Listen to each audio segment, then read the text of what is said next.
تو میشه نازنین تا به ستاره ها رسید، با تو میشه نازنین تا به ستاره ها رسید.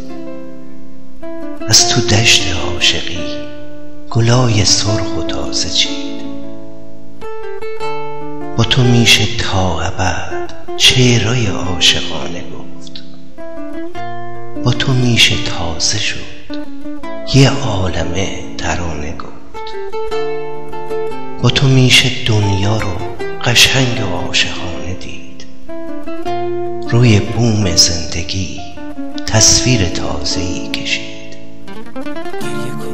با تو میشه دنیا رو قشنگ و عاشقانه دید، روی بوم زندگی تصویر تازه‌ای کشید. گریه کن تا اشک چشمات بریزه رو تن بارون، مثل بارون که تو دریا گم میشه راحت و آسون. من اما عشق و نگاهت ساده از غمت گذشتم، هرچی از نگفته ها بود گوشه دلم نوشتم. روی این بلندی غم وایسادم شاید بیافتم، بغض مرگ توی سینم. تو مقصری عزیزم، گره کار دل من، هرچی از تو یا من یه کمی حوصله از تو یا کمی فاصله از من. با تو میشه نازنین همیشگی شد و نمود، با تو میشه نازنین همیشگی شد و نمود.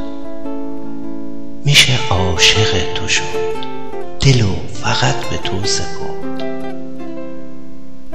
با تو میشه پر کشید، با تو میشه پر کشید به اوج آسمون رسید. میشه غیر از تو عزیز هیچ چیزی رو دیگه ندید. میشه مخمل صداتو روی واژه ها کشید، میشه مخمل صداتو روی واژه ها کشید. میشه عاشق شد و با تو طعم این عشق چشید. میشه عاشق شد و با تو طعم این عشق چشید. از دو چشمی که نجیبه گلگی یکم عجیبه، به لطافت ستاره است اما دستام بی نصیبه.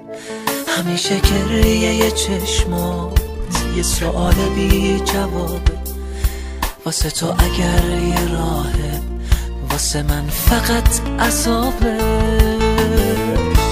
از دو چشمی که میریزه خنده های عاشقونه، نمیدونم غم و غصه است یا که لحظه جنونه. روی این بلندی غم وایسادم شاید بیفتم، تو مقصری عزیزم، آره تو همین که گفتم.